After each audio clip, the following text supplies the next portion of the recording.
But one of the things that runs through all this is the mischief that Iran is causing. Iran is behind this affairs, Iran is behind destabilizing Syria, Yemen, trying to destabilize Saudi Arabia, Ukraine. Iran is involved with the Taliban, Iran is involved with supporting terrorism, exporting ballistic missiles to terrorist organizations, and interfering in affairs of other countries. I think we deal with the problem of Iran, and I think it will be a great contribution to the stability and security in the region. You know, allowing us to talk about what we feel being people from the region. We grew up talking about the Palestine-Israel dispute as the most important issue that we have to see either solved or in one way or another. But then, at the later stage, we saw a bigger challenge. We saw a more toxic one. In fact, the most toxic in our modern history, which came from the Islamic Republic, from Iran. We had a dispute that we need to solve. We knew the parameters of the dispute between Israel and its neighbors, at that time between Egypt and Jordan, which eventually solved. But we saw another challenge from 1979 that came to us from Tehran, and that has no parameters, that has no boundaries, that we would wake up every day with a new challenge from them. So this is what we have faced, and actually when I talk about Iran, I have to be very careful, because Iran is a country, Iran is people, Iran is civilization, Iran is the peace-loving nature of its own people, but not the theo-fascist regime that we are facing every day. So Sheikh Abdullah just raised a very poignant point when he said, what country made the most loss to our country? What country killed most of our people and injured and made most of our people and smuggled explosives that would have raised our capital from the face of earth? It's Iran. It's this Islamic Republic. So this challenge is we have to face in order to deal with other challenges. When we come to Palestine and Israel, we had processes. There was a Camp David agreement. There was Madrid. There was many other ways of solving it, and if we had stayed on the same path, and if it wasn't for the toxic money, guns, and foot soldiers of the Islamic Republic, I think we would have been much closer today in solving this issue with Israel. But this is a serious challenge that is preventing us now from moving forward in any way. Be it Syria, be it Yemen, be it Iraq, be it anywhere that my country is under threat. Thank you. Thank you. I want to ask one question related to what's going on in Iran, and I want to go back on some of the specific issues that each of you basically touched on in terms of the role that Iran is playing. I'm just curious now, from your respective points of view, it's clear that Iran is experiencing real economic difficulties. We've seen a great deal. You know, allowing us to talk about what we feel being people from the region. We grew up talking about the Palestine-Israel dispute as the most important issue that we have to see either solved or in one way or another. But then, at the later stage, we saw a bigger challenge. We saw a more toxic one. In fact, the most toxic in our modern history, which came from the Islamic Republic, from Iran. We had a dispute that we need to solve. We knew the parameters of the dispute between Israel and its neighbors, at that time between Egypt and Jordan, which eventually solved. But we saw another challenge from 1979 that came to us from Tehran, and that has no parameters, that has no boundaries, that we would wake up every day with a new challenge from them. So this is what we have faced, and actually when I talk about Iran, I have to be very careful, because Iran is civilization. Iran is the peace-loving nature of its own people, but not the theo-fascist regime that we are facing every day. So Sheikh Abdullah just raised a very poignant point when he said, what country made the most loss to our country? What country killed most of our people and injured and made most of our people and smuggled explosives that would have raised our capital from the face of earth? It's Iran. It's this Islamic Republic. So this challenge is we have to face in order to deal with other challenges. When we come to Palestine and Israel, we had processes. There was a Camp David agreement. There was Madrid. There was many other ways of solving it, and if we had stayed on the same path, and if it wasn't for the toxic money, guns, and foot soldiers of the Islamic Republic, I think we would have been much closer today in solving this issue with Israel. But this is a serious challenge that is preventing us now from moving forward in any way. Be it Syria, be it Yemen, be it Iraq, be it anywhere that my country is under threat. Thank you. Thank you. I want to ask one question related to what's going on in Iran, and I want to go back on some of the specific issues that each of you basically touched on in terms of the role that Iran is playing. I'm just curious now, from your respective points of view, it's clear that Iran is experiencing real economic difficulties. We've seen a great deal has succeeded in being a center of trade. And I would be extremely wealthy and happy as a nation, as the UAE, if I had a better neighbor. But that's not the case. It's easy for some of our European friends, or further, want to engage with Iran, but you are quite a distance.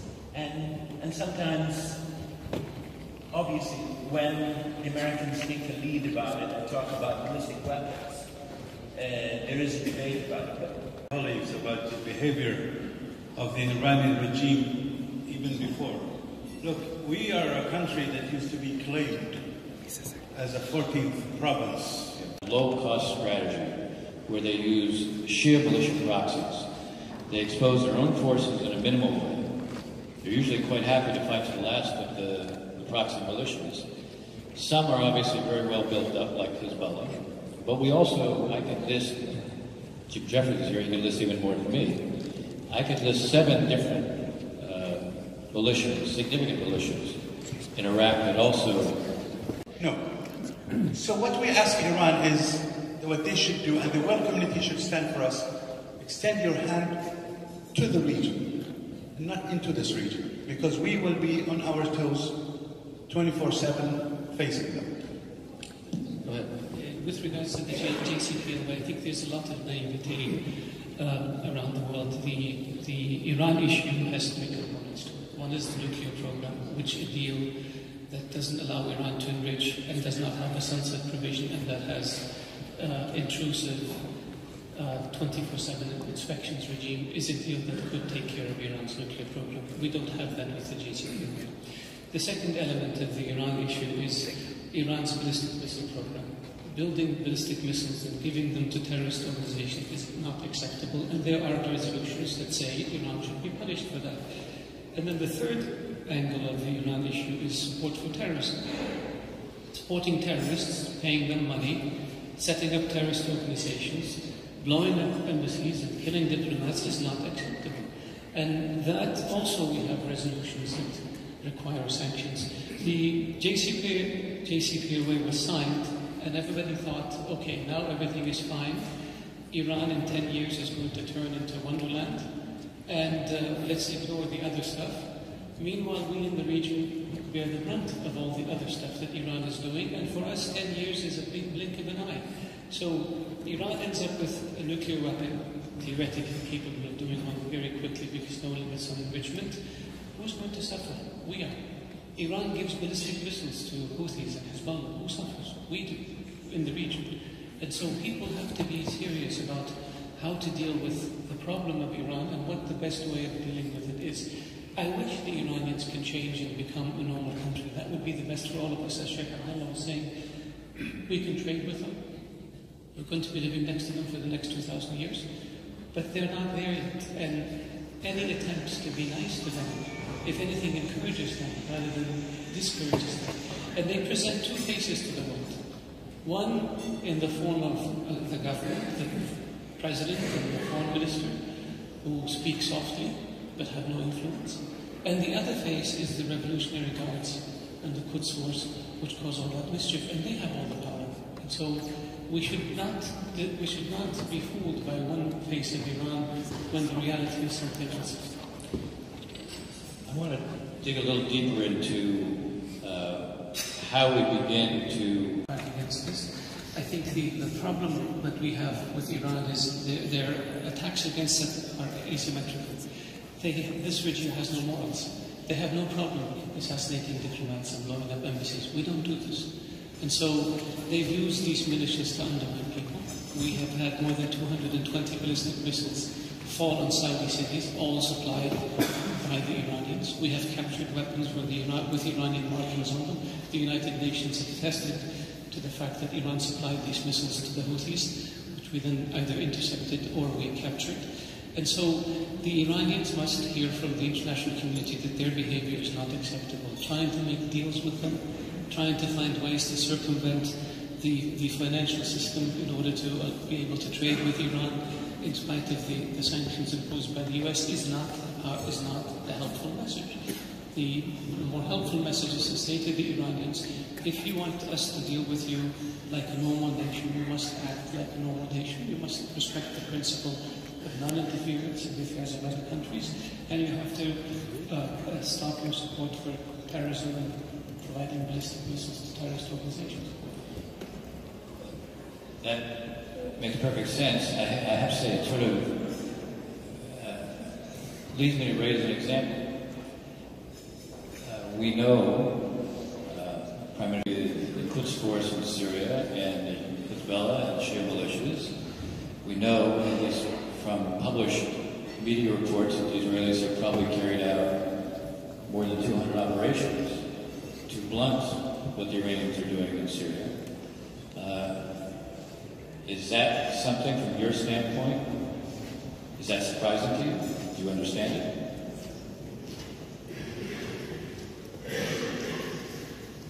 Well, every nation has the right to defend itself when it's challenged by other nations.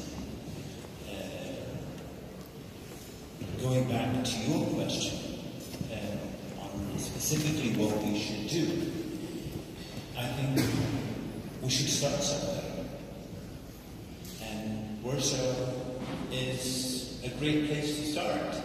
So thank you, Mr. President, for having us, and Mr. Vice President for getting us here. But what's more important is how can we create this as a platform that Iran starts seriously thinking that how can I be so outnumbered by so many important countries, allies, friends,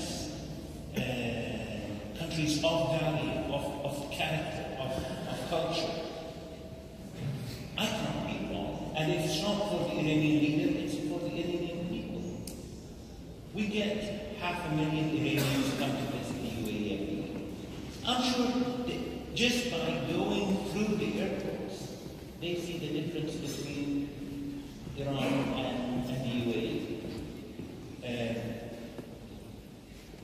But at the same time, when they see a country which is the home of the most important values of Islam, Mecca and Medina, developing and reforming and starting to open itself and its country for tourism. I mean, guess last year, what made the Iranians seriously change their views on soccer, allowing women to attend soccer games? Was the decision in Saudi Arabia to allow women to attend suffrages. I mean, with all the respect to the JCPOA, I never thought the JCPOA would change Iran. I think the Arabs around Iran will change Iran. The minute the Iranians see that there is a serious change in development in Arabia, then get ready. Then they're worried. Then the big questions start coming. And it's not appropriate for me to say, come and bet on us, but I assure you, if you bet on us, we have a better chance of changing Iran. By the way. So the implications of what you're saying, I think, fall along a number of lines. I'm sort of summarizing collectively from what I've heard from you. One is where the Iranians understand what they stand to lose. Four is that building effective models of governance in all the key Arab states, which can then stand in contrast to the mismanagement and corruption that you were citing before. Here are four kind of strands that emerge from this. I know we would give it a certain time limit up here, so I want to conclude this panel with a question again to the three of you. What would you like the outcome of this conference to be? Start with you, Bob. We'll go in reverse order. You answered it a little while ago, and this conference should not be a one-off. This conference should have a next step, or a next gathering, or things that we can do together, all of us here. I think it's a message should be to Iran that the world is united, and also that Iran by itself should change its behavior from not jumping to wanting to be a superpower, and they are not a superpower.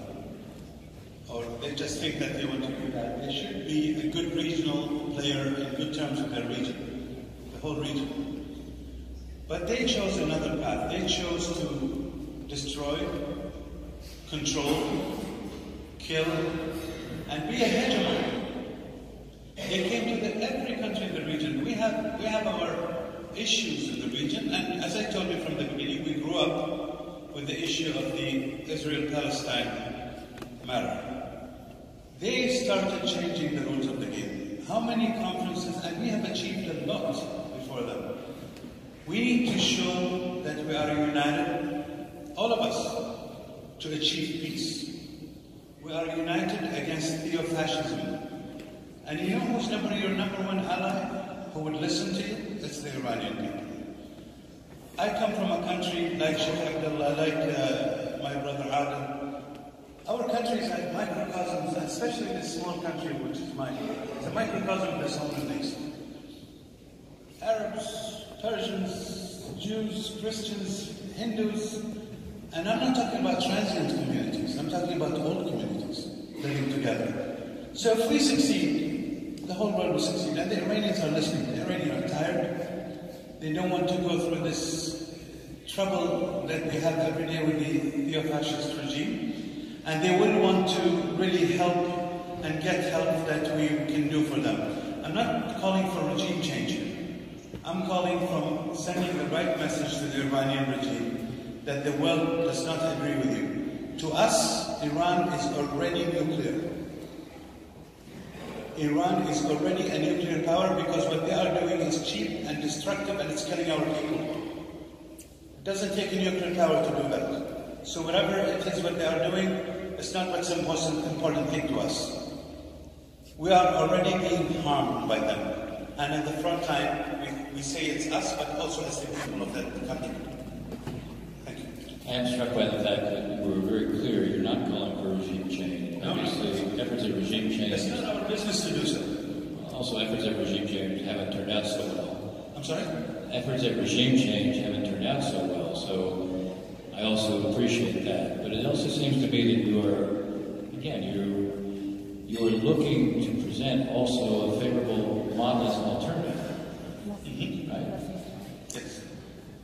Abdullah, you seem to be especially keen on that. Well, I mean, let's try. And the more they're hearing different voices, it confuses them. I mean, I think most of us, I believe all of us don't want to change. Because we've seen how regime changes cause Afghanistan. But we need a serious regime behavior change. Now, if we can do that, that would, first of all, it will take time. It will need a lot of effort, a lot of work. But a lot of countries have to come together. I mean, this is a start, but there's a long way to go before we create enough voices to the Iranians that this has meant. Because if not, it will just take longer to change the mindset. So I'll listen to start. Yeah, I think I want to make a point that this is not an Iran bashing conference. That's not why we're here. We're here to look at peace and security, at least. The problem that it has to become that because of the reality of Iran's mischief. When you look at Lebanon is an Arab country which has 16 different religious ethnic groups. If it didn't exist, we would have to invent it. Because Lebanon shows that minorities are part of the social fabric of the Middle East and are welcome and enrich our region. If they don't feel safe, we lose a hugely important asset to us. So who's destabilizing Lebanon? Iran through Hezbollah. Look at the Palestinians. Who's supporting Hamas and Islamic Jihad and undercutting the Palestinian Authority? Iran. Look at Syria. Who's involved in sending militias from Pakistan, Afghanistan, and from Iran to destroy the country? Iran. You look at Iraq. Who was destabilizing Iraq, pushing sectarianism? Iran. Who's trying to smuggle weapons into Kuwait and into Bahrain and into Saudi Arabia? Iran. Who's providing ballistic missiles to terrorist organizations? Iran. Who at one point was having factories to assemble weapons in Sudan? Iran. Who's all over Africa trying to cause mischief? Iran. Who's in Thailand causing mischief among the 10% Muslim population there? Iran. Who's trying to cause mischief in Indonesia among Muslims? Iran. So when you look at this whole set of this deck of cards, so to speak, you find Iran all over the place. We cannot stabilize the region without peace between Israel and Palestinians. We cannot stabilize the region without peace in Lebanon, or Syria, or Iraq, or Yemen, or the Horn of Africa. And wherever we go to those areas, we find Iran's evil behavior. What you're saying is, conflict resolution in the region depends upon Iran changing its behavior. Absolutely. Because we in Saudi Arabia are focusing efforts. We want to improve our economy, liberate women, liberate youth, diversify our economy, instill a culture of innovation and technology in order to empower our youth and unleash their potential and provide opportunity. The problems all around us complicate what we're trying to do, and it goes back to Iran. So you ask me, you want peace and stability in the Middle East, you've got to deal with the issue of Iran. And the way to deal with it is what my brothers just mentioned. We have to make it clear to the Iranians that if they want to be treated like a normal country, they have to act like a normal country. And if that the behavior that they've exhibited since the Iranian Revolution is not acceptable. Since 1979, we've extended our anti-Iran friendship, and all we get back is death and destruction. I want to see what Iranian diplomat that we harmed. I can give you a list of Saudi diplomats that were assassinated by Iran. I want to see one Iranian embassy that we did damage to. I can point to 3 attempts in Iran against our embassies and assassinations of our diplomats in a number of countries. I want to see one terror cell that we planted in Iran. Any of us. 0. But we captured Iranian terror cells virtually day after day. That's the headache for the region. So I wish the Iranians would turn into a normal country and begin to take care of themselves, begin to develop the country. They're a country that's rich in history, that's rich in culture. They deserve a better future. But this regime, unfortunately, is not providing it to them. So what do we do as the world? We stand united. We make it clear what's acceptable, what's not acceptable. We don't go with double standards. For example, one of the biggest jokes is say Hezbollah has a military wing and a political wing. There is no such thing. The Houthis have a military wing and a political wing. No, a bird with one head and two wings. You cannot justify dealing with unsavory governments or movements by trying to find justification like this. And so we need to call a spade a spade. Please join me in